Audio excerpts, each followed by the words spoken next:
Ça fait environ 7 ans que j'investis sur les marchés financiers et en crypto. J'ai gagné beaucoup d'argent au début par chance principalement, bon endroit, bon moment.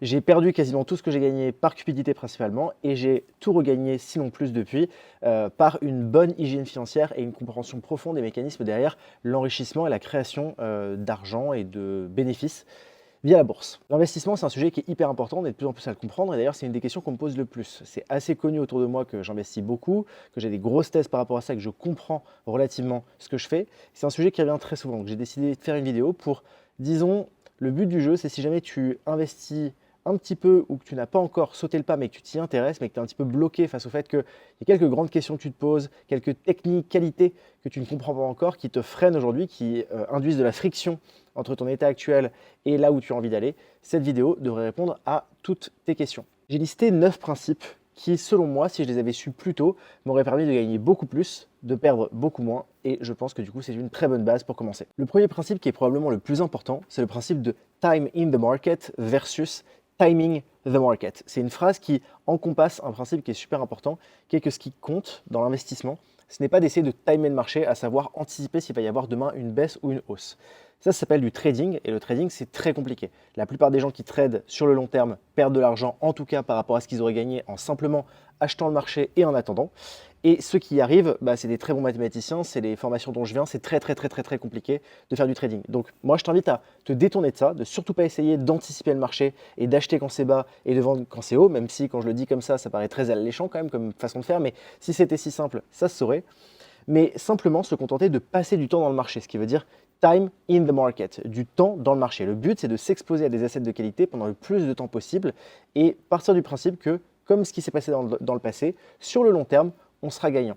Et même si les performances du passé ne prédisent pas les performances du futur, en tout cas ne les garantissent pas, il y a tout un tas de principes sous-jacents derrière l'augmentation en bourse. Pourquoi est-ce que la bourse continue de croître qui laissent à penser que si ça n'était pas le cas, le monde de toute façon irait très mal et garder ton argent sur un livret A priori ne serait pas une bonne solution. Donc si on part du principe que le marché va continuer de monter en moyenne sur le long terme chaque année, moi je t'invite à simplement t'exposer à cette croissance-là et donc tout simplement acheter des ETF du marché les plus larges possibles et s'y exposer pendant très longtemps. Ne pas réfléchir à quand on achète, ne pas essayer de timer sur sa position d'entrée, ne pas chercher à timer une position de sortie pour éventuellement re-rentrer après, encore une fois, simplement acheter et attendre. Dans la bourse, c'est vraiment la patience et la gestion émotionnelle qui garantissent l'enrichissement. C'est ça qui est complètement fou. Ce qui empêche la plupart des gens de s'enrichir en bourse, c'est simplement le manque de patience et, je dirais, l'arrogance à croire qu'on est plus intelligent que tout le monde. Le deuxième principe, il découle directement du premier et il concerne la méthode d'investissement. Ce que moi je recommande et ce que la plupart des gens intelligents recommandent, c'est le DCA. DCA, c'est un acronyme qui veut dire Dollar Cost Averaging et qui consiste à investir à intervalles réguliers sans se soucier des conditions du marché. On le disait juste avant, ce qui compte, c'est time in the market et non timing the market. Donc le concept du DCA, dans sa forme la plus simple, c'est le jour où tu as ton salaire, tu sais combien tu vas allouer en bourse. Admettons 1000 euros, eh bien tu rentres le premier du mois par exemple, ou le 5 du mois, quand tu veux. Le 5 du mois par exemple, tu rentres, tu investis en bourse selon ton portefeuille cible. On pourra parler de quel est le mien, comment est-ce qu'on construit son portefeuille cible. Mais imaginons que tu n'as qu'une seule ligne qui est un ETF du monde, ce qui est un très bon portfolio pour démarrer et qui battra l'essentiel d'ailleurs des traders du monde. Eh bien, tous les 5 du mois, tu rentres et tu achètes pour 1000 euros d'actions de ton ETF monde, indépendamment des conditions du marché de ce jour-là, indépendamment de si sur Twitter on est en train de parler du fait que demain va y avoir un crash de marché. Personne ne sait, personne ne doit essayer d'anticiper le marché. Et donc le DCA permet de s'affranchir de ça, de complètement sortir de son mode de fonctionnement l'idée d'anticiper le marché et simplement de rentrer mécaniquement sur le marché à intervalles réguliers. C'est la meilleure façon de faire et c'est ce que je te recommande. Troisième principe, il découle lui aussi directement du premier. Donc là, juste avant, je t'ai parlé de la question de la gestion du flux. En fait, ton flux d'argent que tu veux investir en bourse, comment est-ce que tu le gères, à quelle fréquence? Donc on a parlé de DCA. Là, on est dans le cas où tu as un stock d'argent. Soit tu avais de l'argent de côté et là, tu décides à rentrer en bourse, tu as obtenu un héritage, un bonus, qu'importe. En tout cas, tu as un stock d'argent qui est différent du flux que tu dois investir en bourse. Je parlais de 1000 euros par mois juste avant. Là, par exemple, tu peux avoir 100 000 euros de côté et tu dis, OK, comment est-ce que je rentre? Est-ce que je rentre tout d'un coup? Est-ce que j'essaye d'attendre une opportunité où le marché va un peu se casser la gueule pour essayer de réinvestir? Est-ce que j'investis en DCA également? Donc, je fais mon DCA en parallèle de mon DCA de flux. Je fais un DCA de stock où, par exemple, je me dis que sur 6 mois, je rentre petit à petit un sixième de ma somme totale. Voilà, est-ce que je le fais à la semaine? Enfin, voilà, toutes les configurations sont imaginables. Alors, à ce stade de la vidéo, a priori, tu as compris que la question d'essayer de timer le marché et de rentrer quand il y a une opportunité, je vais te dire non. Parce que, et ça je l'ai déjà vécu, un moins 90% peut toujours cacher un autre moins 90%.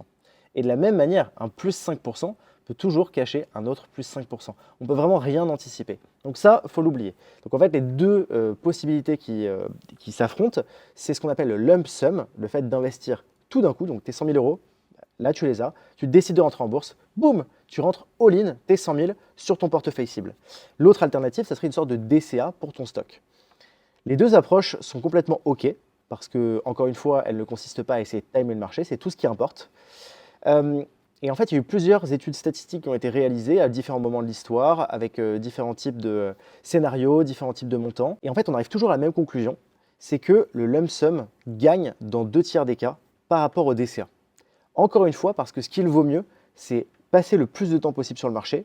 Et bien, du coup, vu que tout ton argent, quand tu fais du lump sum, tu le mets instantanément sur le marché, versus en fait, décaler l'exposition partie après partie de ton portefeuille dans le cas où on ferait un DCA de stock, et bien en fait, naturellement, on arrive à la réalisation que oui, le lump sum, dans 2/3 des cas, bat le DCA.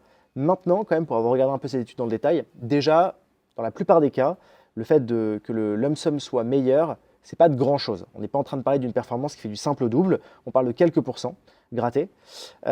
Donc oui, ça bat le DCA strictement mathématiquement, si tu es purement froid et analytique, le lump sum gagne toujours. Maintenant, il faut être réaliste, ça peut aussi émotionnellement être un petit peu difficile d'investir tout son argent. Imagine que tu investis 100 000 et qu'il y a un crash le lendemain et que tu vois ton argent perdre 5%, 10% de sa valeur et que donc virtuellement, particulièrement si c'est ta première entrée en bourse, que tu veux directement mettre l'argent que tu avais de côté en bourse, c'est la première fois que tu t'y exposes, avant c'était sur un livret A ou je ne sais quoi. Et là, tu te vois avoir virtuellement perdu 5 000, 10 000 euros. Au début, on a l'impression que c'est du vrai argent, que c'est vraiment de l'argent qu'on aurait utilisé pour aller acheter du pain, qui là vient de se faire évaporer, où on voit des mois de travail être réduits à néant, alors que tout ça est virtuel et qu'encore une fois, sur le long terme, la bourse croît toujours. Donc il ne faut pas non plus ignorer la dimension émotionnelle derrière ce type de trade, et donc faire un DCA peut être émotionnellement beaucoup plus facile à gérer, puisque tu lisses ton risque par définition en faisant du DCA. Tu lisses ton risque, tu lisses également tes gains, donc tu baisses la volatilité de ton trade en fait, en le répartissant en plusieurs entrées étalées sur plusieurs mois. Donc c'est à toi de voir. Le calcul froid analytique converge vers le fait que lump sum est supérieur. Émotionnellement, ça peut être plus facile de faire du DCA.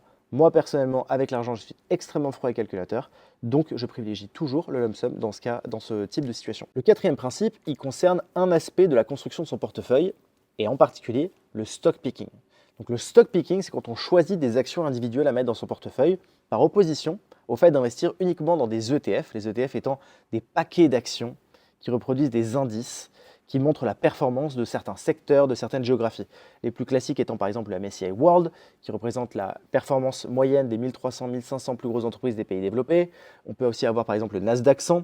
Un ETF de Nasdaq 100, il va reproduire la performance moyenne des 100 entreprises de la tech les plus capitalisées des États-Unis. Voilà, il y a des paquets d'actions comme ça. C'est ce qu'on appelle le marché. En général, un ETF, il représente le marché, il représente un type de marché, un secteur, une géographie.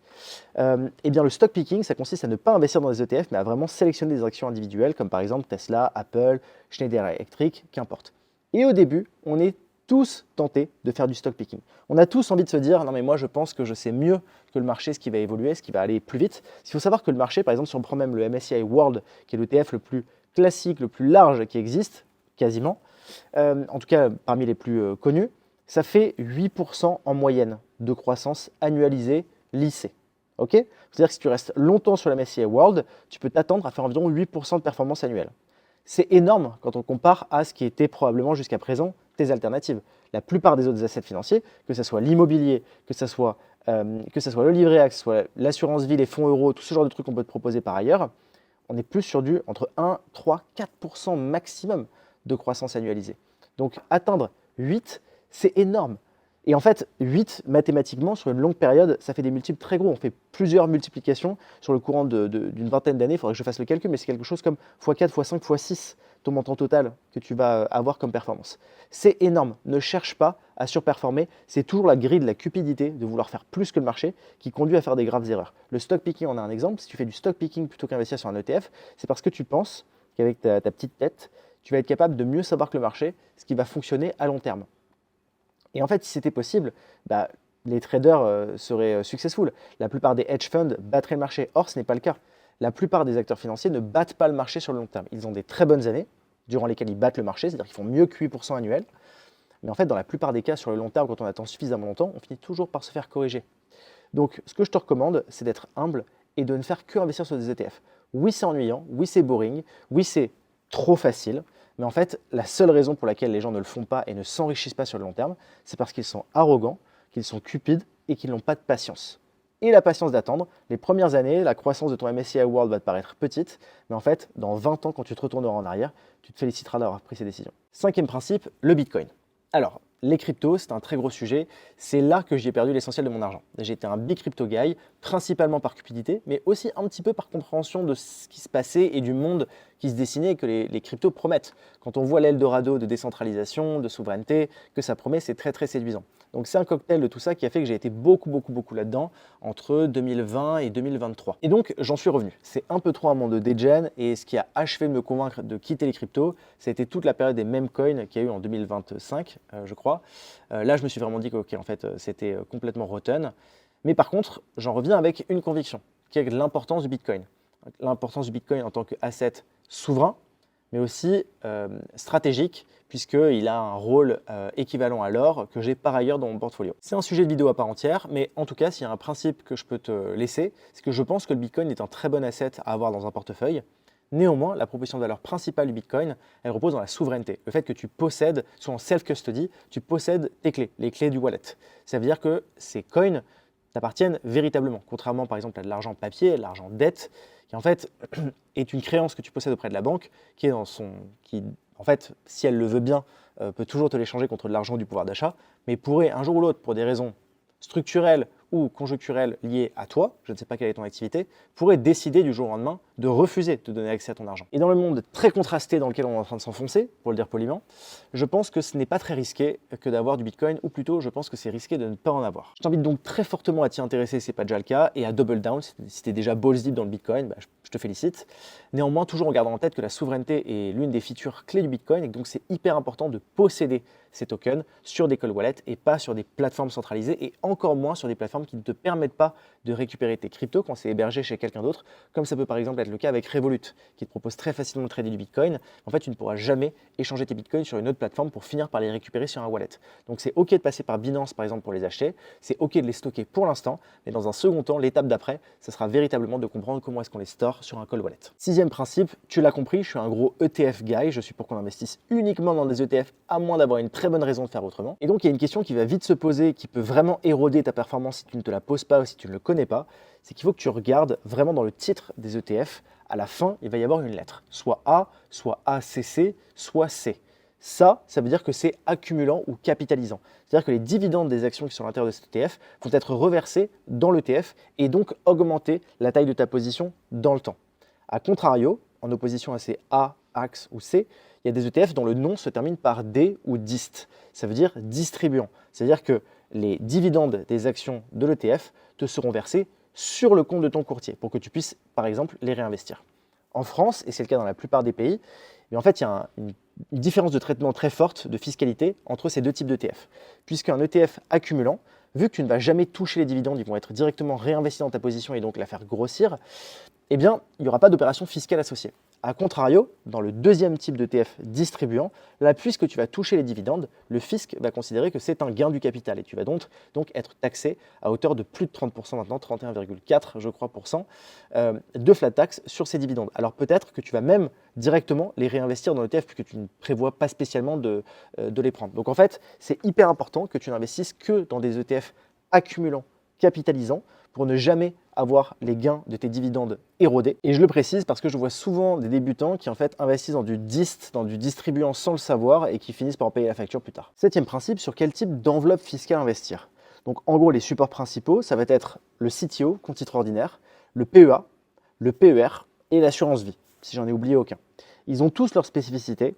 Il faut savoir que le principal par défaut, c'est le CTO, le compte titre ordinaire. Avec ça, avec un CTO, tu peux investir sur toutes les actions du monde, tous les ETF du monde. C'est le truc le plus simple, le plus direct. Pas d'avantage fiscal particulier, pas non plus de contraintes, quelles qu'elles soient.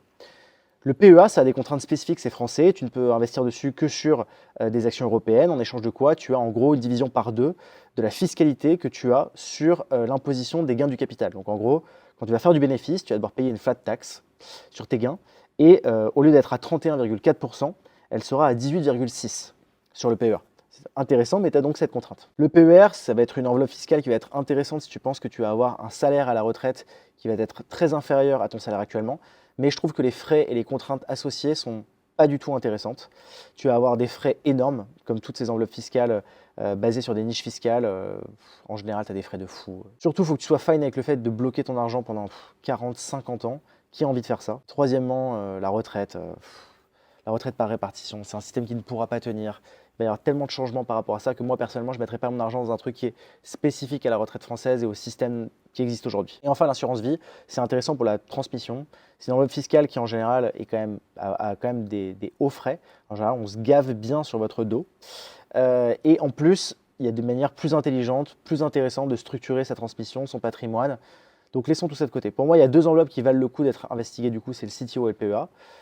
Si tu as envie d'investir principalement sur des ETF Europe, le PEA est très bien. Il y a des tours de passe-passe pour investir sur des ETF monde depuis le PEA. Je ne conseille pas d'y mettre toutes ces billes.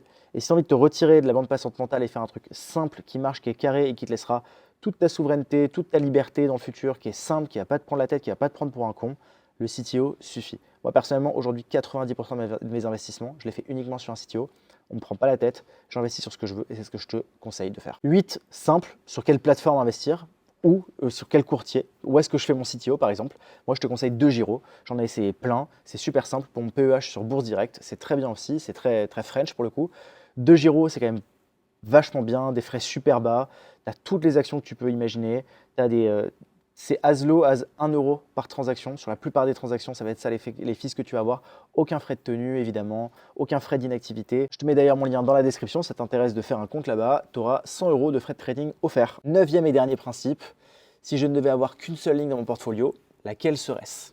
J'ai dit que je ferais une vidéo à part sur ce sujet, mais je ne peux pas te laisser sans rien comme ça, à la merci des indications de la plupart des autres youtubeurs investissements.